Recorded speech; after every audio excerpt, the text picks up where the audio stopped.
बिस्मिल्लाहिर्रहमानिर्रहीम, अस्सलामुअलैकुम, good morning, welcome to सुबह सवेरे पाकिस्तान। मैं हूं हमजा तार और मैं हूं आपके साथ सैयदा इकरा बुखारी। हफ्ते का आज पहला रोज़ है, उम्मीद करते हैं खैरियत से गुजरे आप लोगों को और अच्छा गुजरे। अच्छा क्यों नहीं गुजरेगा, मौसम इतना अच्छा, मौसम बड़ा बेहतरीन है। मुल्क के मुख्तलिफ इलाकों में इस वक्त बारिश हो रही है। हो सकता है आपके इलाके में इस वक्त बारिश हो रही हो और दूसरे इंतजार कर रहे हो कि हमारे एरिया में भी बारिश हो। प्री मानसून का सिलसिला ना वो अब शुरू हो चुका है। अब तो मानसून शुरू हो बिल्कुल तो अब बारिशें शुरू हो जाएंगी और आप खूब इंजॉय करें। आप लोग घरों में रहकर चाय शाय पिए, नाश्ता करें, खूब इंजॉय करें मौसम। गर्मी का जोर जो है वो भी अब टूट रहा है, तो ये अच्छी बात है। सब लोग इंतज़ार कर रहे थे कि बारिश हो, लेकिन कराची में जब बारिश हुई है तो वही वाला मामला हुआ है कि इलेक्ट्रिक जो है वहाँ से जवाब मौसूल नहीं हो रहा। लोग शिकायत कर रहे हैं कि जी कि जैसे ही बारिश की पहली बूंद क्या गिरी बिजली चली गई। अच्छा, लेकिन हमजा अब ये तो मामला है ना, अब तुम थोड़ा सा उस तरफ जा रहे हो, मौसम को एंजॉय करना चाहिए ना।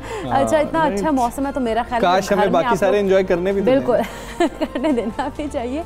लेकिन अब जो लोग घरों में बैठे हैं उनको चाहिए एक साथ बैठें और खुशी के साथ बैठें, क्योंकि जो तन्हाई है वो भी अच्छी बात नहीं होती है। बिल्कुल, ये अहम नुक्ता जो इकरा ने उठाया, ये हम एक रिसर्च दोनों देख रहे थे। सिंगापुर में ये रिसर्च की गई है और इसका मेन फोकस जापान और सिंगापुर को रखा गया।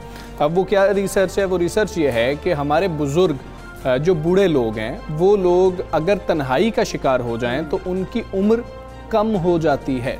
बिल्कुल ऐसे ही है। कितनी वो अब देखें ना कि सिचुएशन कैसी है। एक इंसान जब एक इस एज को जाता है उसको चाहिए, उसको होता है कि उसकी कंपनी हो, उसके साथ घर वाले बैठे आके, बच्चे वो बड़े जितने भी लोग हैं उनको कंपनी दें और उनसे उससे ये होता है कि वो लोग खुश होते हैं। लेकिन अगर जब वो जिंदा रहते हैं, हाँ, जिंदा दिल जिंदा रहता है। बिल्कुल, अब एक एनवायरनमेंट ऐसा इंसान को मिले तो वो इंसान की उम्र खुद ब खुद ही वो खुशी से इंसान की उम्र बढ़ती है। मुख्तलिफ फैक्टर्स क्या थे वो भी बताते हैं ना। मुख्तलिफ फैक्टर्स जो थे वो ये थे कि ऐसा होता है कि जब इंसान तन्हाई का शिकार हो जाता है, खासतौर पे बुढ़ापे में, और वो लोग जो रिटायरमेंट की एज के बाद अकेले रह जाते हैं, तन्हा हो जाते हैं, उनकी कोई एक्टिविटी नहीं रह जाती, तो आहिस्ता आहिस्ता उनको मुख्तलिफ बीमारियां जो हैं वो घेर लेती हैं, उनको मुख्तलिफ मरज़ लाहक हो जाते हैं। क्यों? क्योंकि उनकी फ़िज़िकल एक्टिविटी ख़त्म हो जाती है। ज़हनी तौर पर जो है वो थोड़े से टेंस रहना शुरू हो जाते हैं कि जी कि हमारे पास तो कोई है नहीं, बच्चों के पास इतना वक्त नहीं होता कि वो आपको वक्त दें, बात करने के लिए कोई नहीं होता। फिर ऐसे लोग जो तन्हाई का शिकार होते हैं वो उन लोगों से, उम्र अगर एक जैसी भी हो, जिनको कोई लोग मुयस्सर होते हैं जो ज़रा वॉक पे जा रहे होते हैं, उनसे पहले चीज़ें भूलना शुरू कर देते हैं, लोगों के नाम भूलना शुरू हो जाते हैं उनको, और फिर क्या होता है इकरा, फिर आहिस्ता आहिस्ता हेल्थ खराब होना शुरू हो जाती है। खराब होती है इन्हीं चीज़ों की वजह से, उनकी हेल्थ जो है वो ख़राब हो जाती है और वो लोग जो है फिर उनकी जो कहते हैं ना एज फैक्टर जो है, जो शरह अमवात को कहते हैं, फिर उन लोगों की बढ़ जाती है, उनकी ज़िंदगी जो है वो कम हो जाती है। कम होने का मतलब यही है ना, कम होने का मतलब फिर यही है कि जब इंसान टेंस होगा और मुख्तलिफ उसको बीमारियाँ परेशानियाँ लाहक हो जाएंगी, और इससे परेशानी से तो कितनी ज़्यादा बीमारियाँ लाहक होती हैं, हार्ट की जो प्रॉब्लम्स है वो सामने आती हैं। उनको ऐसे में उठने बैठने तक के मसाइल शुरू हो जाते हैं ना, कि आप देखते हैं कि जी कि फलां शख्स 2 साल पहले तो बिल्कुल ठीक था, घर बैठा, घर बैठने के बाद तो पता नहीं उसकी सेहत को क्या हुआ। वो तन्हाई एक उन्होंने फैक्टर निकाला है। और अब सिंगापुर के अंदर तो बहुत सारी बुजुर्गों के लिए पॉलिसीज अलग बनाई जा रही हैं, उसके ऊपर अब काम शुरू कर दिया गया है। उसके लिए तो एक वजीर जो है जापान में वो भी बुजुर्गों के लिए एक वजीर बना दिया गया है कि जी के जो बुजुर्गों के मसाइल को देख रहा होगा। साथ ही उन्होंने जब हमारे एरिया को टच किया उस रिसर्च के अंदर, उन्होंने कहा कि यहाँ पर लाइफ एक्सपेक्टेंसी वैसे ही कम है अगर बाकी जगहों पे देखा जाए। यहाँ पे दूसरे फैक्टर्स भी आ जाते हैं कि सेहत की वैसी सहूलियात मुयस्सर नहीं है, खाना वैसा मुयस्सर नहीं है, परेशानियाँ और वो अच्छे मुआशरों के अंदर भी फर्क पड़ता है। तो बुजुर्गों को टाइम दीजिए, इसका क्रक्स ये है, इसका लुब्बे लुबाब ये है, इससे हमें हासिल ये होता है, अपने बुजुर्गों के लिए वक्त निकालिए। उनको आपके सिर्फ वक्त की जरूरत होती है, वो जिंदगी गुजार के आपकी तरफ देख रहे होते हैं। और बिल्कुल, और आपका जो वक्त है वो उनकी खुशी का बायस बनता है और उनकी जिंदगी को जो है ना, आप कह लें कि उनका जो टाइम पीरियड है ना वो और बढ़ा देता है। हाँ जी, आपके पास, हम जानते हैं टाइम नहीं होता, आपने नेटफ्लिक्स भी देखना होता है, आपने गेम्स भी जो है अपनी खेलनी होती हैं, आपने क्रिकेट मैचेस भी देखने होते हैं, आपने यूरो कप का फाइनल भी देखना होगा, लेकिन वक्त जरूर अपने जो बुजुर्ग हैं उनके लिए वक्त निकालना चाहिए, जो कि बहुत ज़्यादा उनकी सेहत आप लोगों के हाथ में भी है किसी हद तक, कि आप उनको खुश रख सकते हैं, उनके दिल को जिंदा रख सकते हैं। तो हम उम्मीद करते हैं हम अपने बुजुर्गों के लिए वक्त निकालेंगे, उनको टाइम देंगे ताकि वो खुश रह सके, और अब साथ साथ उनको इज्जत भी देंगे। और अब ये इज्जत ही है कि आप उनके लिए वक्त निकाल लें। पहली इज्जत तो यही है कि आप उनको इंपॉर्टेंट समझ रहे हैं। खैर, हम बात तो करेंगे कोरोना वायरस के हवाले से ही, क्योंकि जो कल शरह सामने आई थी वो तो 4% से फिर से बढ़ गई है। मुस्बत केसेस की शरह की बात कर रहे हैं ना, कल 4% से जायद हो गई थी। आज जो आई है उसमें 3.84% है मुस्बत केसेस की शरह। आज ये जो अब 24 घंटे शुरू हुए हैं, इन 24 घंटे का जब डेटा सामने आएगा, कल जब हम आपके साथ शेयर कर रहे होंगे, वो इंपॉर्टेंट होगा, पता लगेगा कि क्या 4% से ऊपर हम बाकायदा तौर पे जा चुके हैं। बिल्कुल ऐसी अगर हम इस्लामाबाद की सूरत हाल की बात करें तो वहाँ पर डेल्टा समेत कोरोना की जो 4 वेरिएंट्स हैं वो रिपोर्ट हो रहे हैं, और लाहौर में बरतानवी वायरस की मौजूदगी की भी तस्दीक हो चुकी है। लेकिन यहाँ पर हमसे एक और बड़ी ख़तरनाक बात यह है कि अवाम जो है वो बिल्कुल भी इस चीज़ को सीरियस नहीं ले रही है। अगर सैटरडे की बात करें, मैं जब सैटरडे मार्केट में विज़िट किया तो मैं हैरान रहेगी कि वहाँ पर लोगों ने मास्क भी नहीं पहनते। अगर उन्हें किसी को कह दी कि मास्क पहने तो वो माइंड कर रहे थे, और उनको अच्छा नहीं लगा था कि हमें ये कहा जा रहा है कि मास्क पहने, जो कि बड़ी बुरी सूरत है। मैंने फिर मैंने तो उन्हें कहा भाई आप मास्क लगाएं, अब तो भारतीय जो वेरिएंट है, डेल्टा वेरिएंट का कहा जा रहा है, वो भी इतना ज़्यादा फैल रहा है, तो आप कुछ खौफ करें अपनों का नहीं तो दूसरों का ख्याल कर लें।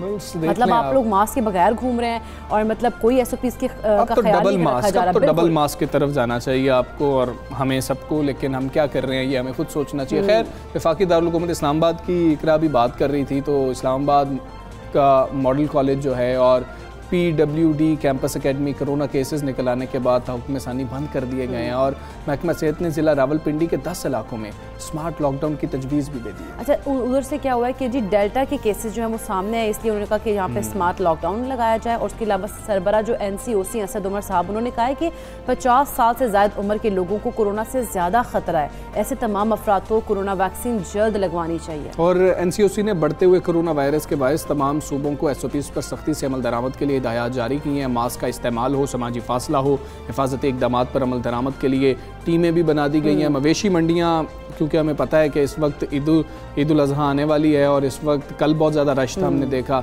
SOPs के नफाज के लिए भी अहकामात जारी किए हैं वहाँ पर कि SOPs का ख्याल रखा जाए।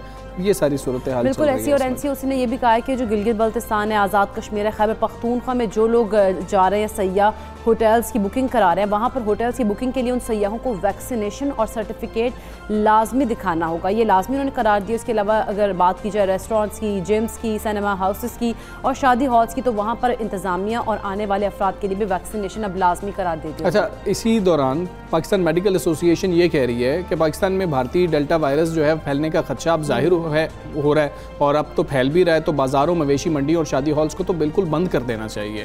जबकि पंजाब की अगर हम बात करें तो 1 करोड़ से ज़्यादा अफराद को कोरोना वैक्सीन जो है वो लगा दी गई है। तमाम तर सूरत हाल है हमारे सामने, इसी पर हम बात करेंगे। Parliamentary secretary doctor Nausheen Ahmed Sahiba हमारे साथ मौजूद हैं। डॉक्टर साहिबा, अस्सलाम वालेकुम, गुड मॉर्निंग। हम देख रहे हैं कि कोरोना की सूरत हाल बिगड़ती चली जा रही है। कल जो हमारे सामने आया था वो 4% से केसेस बढ़ चुके हैं, मुस्बत केसेस बढ़ चुके हैं, और हम बात कर रहे हैं स्मार्ट लॉकडाउन की तरफ। क्या हम स्मार्ट लॉकडाउन की तरफ बढ़ रहे हैं? हुकूमत सोच रही है इसके ऊपर? जी देखें, बिल्कुल इस वक्त हमने ये देखा है कि सेकेंड और थर्ड वेव जो आई थी, उसके अंदर हमने उसको कंट्रोल, और फर्स्ट वेव में भी स्मार्ट लॉकडाउन के ज़रिए ही जो है वो केसेस को कंट्रोल किया गया था। और ना सिर्फ केसेस कंट्रोल हुए थे, बल्कि उस वक्त मईशत का पहिया भी साथ साथ चलता रहा था कि जिस तरह बाकी तमाम दुनिया के अंदर नेगेटिव में ग्रोथ चली गई थी, पाकिस्तान ने उस चीज़ को भी बहुत अच्छी तरह डील किया, और हमारी ग्रोथ भी बढ़ती रही, हमारी एक्सपोर्ट्स भी बढ़ती रही, और हमारे कारोबार चलते रहे, और जो डेली वेजेस थे उनको भी नुकसान नहीं उठाना पड़ा। तो इंशाल्लाह ताला पिछली वेव्स की तरह मैं समझती हूँ कि ये वेव भी जो है स्मार्ट लॉकडाउन वाले जो हमारी स्ट्रेटेजी होगी उसमें कामयाबी के साथ हम इस रोल कर लेंगे। अच्छा डॉक्टर नौशीन, अगर बात की जाए भारतीय वेरिएंट की, कि डेल्टा वेरिएंट की, तो क्या दीगर वेरिएंट्स के मुकाबले में जो उसके ट्रांसमिशन के केसेस हैं वो ज़्यादा हाई हैं? देखिए जी, जो भारतीय वेरिएंट है उसके बारे में अभी तक जो हमारे पास इंफॉर्मेशन आई है वो ये है कि इसमें ये फैलता तेज़ी से है, इसकी जो ट्रांसमिसिबिलिटी होती है वो पहले वाले वायरस के मुकाबले में ज़्यादा है, यानी ये जल्दी लोगों के अंदर जो है वो लोग इसको इन्फेक्ट हो जाते हैं इससे।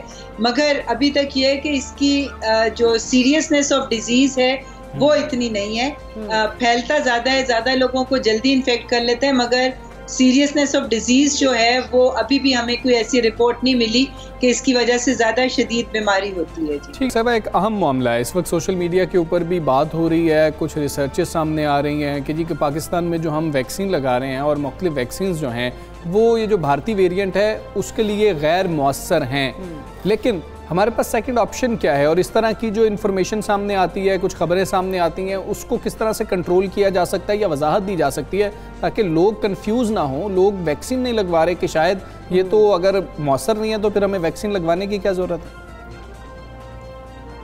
जी, इस वक्त पाकिस्तान में जितनी भी वैक्सीन इस्तेमाल हो रही हैं, चाहे वो चाइनीज़ हों, चाहे वो यूके की हों, चाहे वो अमेरिकन हो, ये सारी वैक्सीन जो हैं ये इफ़ेक्टिव हैं।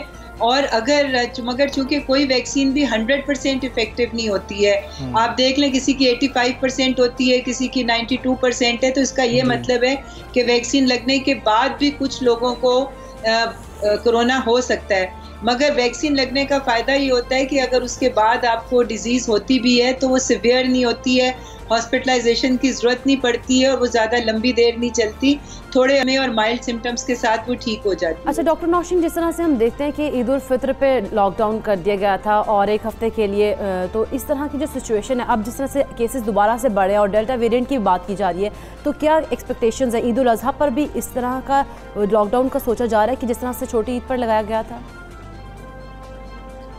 देखिए जी, हुकूमत की इस वक्त कोशिश तो ये है कि जिस तरह से असद उमर साहब ने कहा था कि हमारी कोशिश है कि हम ज़्यादा से ज़्यादा लोगों को वैक्सीनेट कर लें ताकि हमें बड़ी ईद के ऊपर उतनी सिवियर किस्म की पाबंदियां ना लगानी पड़े। मगर अभी जो पिछले एक हफ्ते से हम ट्रेंड्स देख रहे हैं कि उसके अंदर एक ग्रेजुअल इंक्रीज़ हो रहा है और दिन ब दिन केसेस जो हैं बढ़ रहे हैं। वो पॉजिटिविटी रेशियो जो कि 2 से नीचे चला गया था और बहुत सारे शहरों में 1% से भी नीचे चला गया था, उसमें एक इजाफा देखने में आ रहा है। केसेस की तादाद बढ़ी है, 3% से ज़्यादा पॉजिटिविटी रेशियो जो है वो इस वक्त हो गया और इसमें मुसलसल इजाफा हो रहा है। तो मैं समझती हूँ कि ये जो आने वाला हफ्ता है इसके अंदर इस ट्रेंड को क्लोजली मॉनिटर किया जा रहा है। NCOC में इसको बहुत डिटेल में देखा जा रहा है, इसके फैलाव को। तो अगर इसका फैलाव इसी तरह बढ़ता रहा और इस चीज़ का इम्कान हुआ कि ये जो ईद की गैदरिंग्स हैं और ईद पे मार्केट प्लेसेस खुले रहने से इसमें इजाफा होगा तो जाहिर है कि कुछ स्टेप्स लिए जाएंगे। मगर इस वक्त NCOC की जो स्ट्रेटजी है वो यही है कि हम SOPs के ऊपर सख्ती से अमल दरामद कराएं, उसके अमल दरामद को यकीनी बनाएं। इसके लिए टीमें तश्कील दे दी गई हैं जो कि मार्केट्स में और सारी जगहों के ऊपर, मवेशी मंडियों में और जो भी पब्लिक प्लेसेस हैं वहाँ पर वो मौजूद होंगी और वो इस चीज़ को इंश्योर करेंगी कि जो SOPs हुकूमत ने इशू की हैं उसके ऊपर सख्ती से अमल दरामद हो। तो मैं समझती हूँ अभी फ़िलहाल गवर्नमेंट की यही स्ट्रेटजी है और इसके लिए जो है वो तमाम हदायत जारी कर दी गई हैं, लोकल इंतज़ामिया को ऑन बोर्ड ले लिया गया है और तमाम स्ट्रेटजीज़ जो हैं वो डिसाइड हो गई हैं कि अब सख्ती के साथ SOPs पे अमल दरामद कराया जाए ताकि हमें उस तरीके से मईशत को ना रोकना पड़े और जो ईद उल अज़हा के मौके पे जो माशी सरगर्मी है वो जारी रह सके। ठीक है डॉक्टर नौशीन साहबा, बहुत शुक्रिया आपका। सुबह सवेरे पाकिस्तान से आप बात कर रही थी, अहम चीज़ें हैं, SOPs पर ही हम अमल करके जो है बच सकते हैं और हमें ख़ुद को भी बचाना है, अपनी फैमिलीज़ को भी बचाना है, हमें महफूज रखना है, अपने शहर को भी, अपने सूबे को भी, अपने मुल्क को भी हम करेंगे, बिल्कुल ऐसे भी अपने आप को कराएं। और ये जो दिमाग में आपके ख्याल आ रहा है या हम देखते हैं चीज़ें सामने आती हैं, हम फिर पूछते भी सिर्फ आप लोगों के लिए इस तरह के क्वेश्चंस ताकि आप लोग क्लियर हो जाएं कि ये वाला जो वेरिएंट है इसके ऊपर फ़लाँ वैक्सीन तो भाई बिल्कुल मौसर ही नहीं है, गैर मौसर है, कारामद ही नहीं है, लगवानी नहीं चाहिए।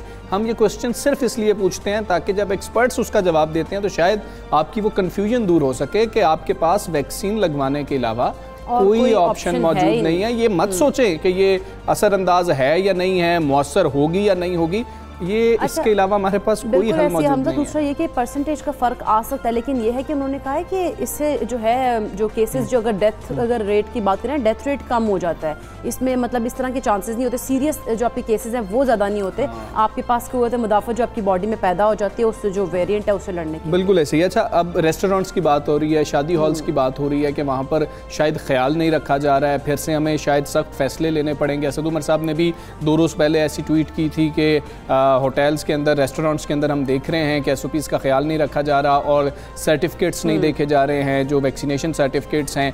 तो अगर हमने एहतियात ना बरती तो फिर हम सख्त फैसले ले रहे होंगे और पाबंदियां लग रही होंगी। हम बात कर लेंगे कि वहाँ पर चीज़ें हैं वो इन अवाम की वजह से, क्योंकि अवाम जो है वो तो बिल्कुल ऐसे ही है। इंतज़ामिया की भी जिम्मेदारी है, तो हम पहले पूछ लेंगे, मौक़िफ़ लेंगे कि जो है रेस्टोरेंट्स वाले क्या कहते हैं, मालिकान क्या कहते हैं। Chairman Pakistan restaurant unity association Aamir Rafiq Qureshi साहब हमारे साथ मौजूद हैं। आमिर साहब अस्सलाम वालेकुम, गुड मॉर्निंग सर। ये तासुर फिर से सामने आ रहा है कि रेस्टोरेंट्स के अंदर ख़ास तौर पे शादी हॉल्स के अंदर हो गया, वहाँ पर ख्याल नहीं रखा जा रहा है SOPs का, कोई वैक्सीनेशन सर्टिफिकेट्स नहीं देखे जा रहे। सर आप क्या कहेंगे इसके ऊपर कि कितना अमल दरामद करवाया जा रहा है रेस्टोरेंट्स में? कि मैं आपको बताऊँ, मैं पहले भी बहुत शुक्रिया अदा करता हूँ चैनल का जो हमेशा हमारी आवाज़ बनी है। अभी मैं सुन रहा था आपकी सेंटर सेक्टर में डॉक्टर साहब जो आप बात कर रहे थे, देखिए ये जो वैक्सीन है ना, जो वैक्सीनेशन जो हुई है सारों की, मैं भी करा चुका हूँ माशाल्लाह। इससे 100% गारंटी तो नहीं है, लेकिन जो सीरियसनेस है ना वो मिनिमाइज हो जाती है। जी।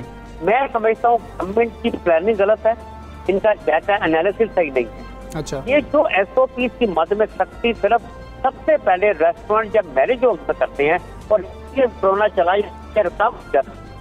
आखिर में रेस्टोरेंट इसलिए खोलते हैं कि गैर इम्तियाजी सलूक है, इनकी इंटेंशन सही जगह पे गलत है। वो पीछे किस तरह कि आप देखिए पाकिस्तान के सारे एयरपोर्ट पे क्या सख्ती है, क्या SOPs है, मुझे बताएं कि इंडियन वेरिएंट हवा में उड़ के तो आया नहीं है, और ये हवा में नहीं है मर्जिया वाला, ये वबा हवा की नहीं है, ये मैन टू मैन फैलती है, ठीक है। अब ये हवा से तो आया नहीं है, तो बाहर से तो आया तो आई है। एयरपोर्ट पे इनके चेक प्रॉपर नहीं है।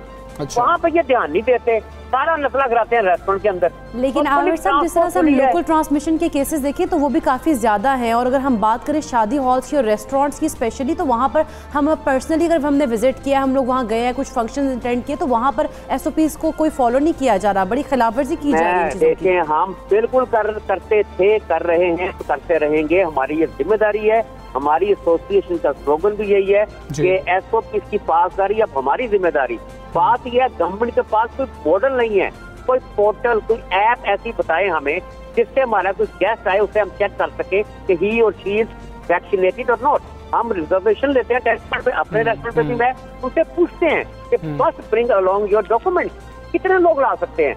आप अगर रेस्टोरेंट में जाके, मैम आपने बताया कि आपने विजिट किया, आप कभी पब्लिक ट्रांसपोर्ट पर बैठ के देखें, आप मॉल तो जाएं, अंदरूनी के मार्केट तो जाएं।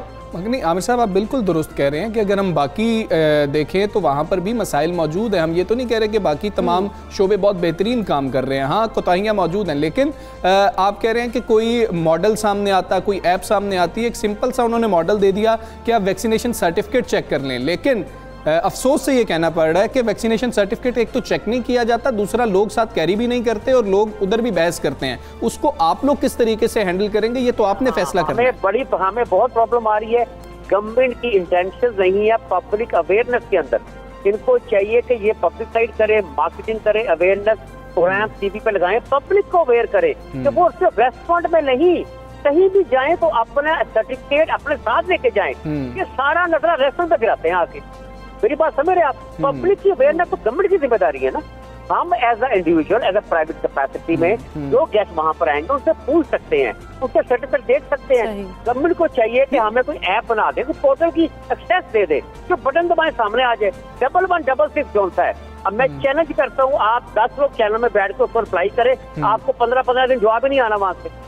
तो हमें इस तरह ये ज्यादती करते हैं, क्या तो हमें तो मॉडल दें कि ये तरीका अडॉप्ट कर लें, हम ना करें, हम जिम्मेदार हैं। नहीं 1166 की जो आप बात करें आमिर साहब, नहीं मतलब कि यहाँ पर फैक्ट्स साफ होने चाहिए, क्लियर होने चाहिए। 1166 पे आप मैसेज करें, फौरी हमारी इन्फॉर्मेशन हमें मिल जाती है। वो सेकंड डोज का मसला है, क्योंकि आपकी सेकंड डोज का डेट ड्यू नहीं है, वो उन लोगों को मैसेज नहीं आता। ये कंफ्यूजन ऐसी कोई नहीं है। अगर आप भी अभी मैसेज करेंगे आपका सामने आ जाएगा कि आप फुली वैक्सीनेटेड हैं या पार्शियली वैक्सीनेटेड हैं, मैसेज करके देख लीजिए। मैं आपके चैनल के तवज्जो से कितनी बड़ी बात करने लगा, अल्लाह की मेहरबानी से चैलेंज करने लगा।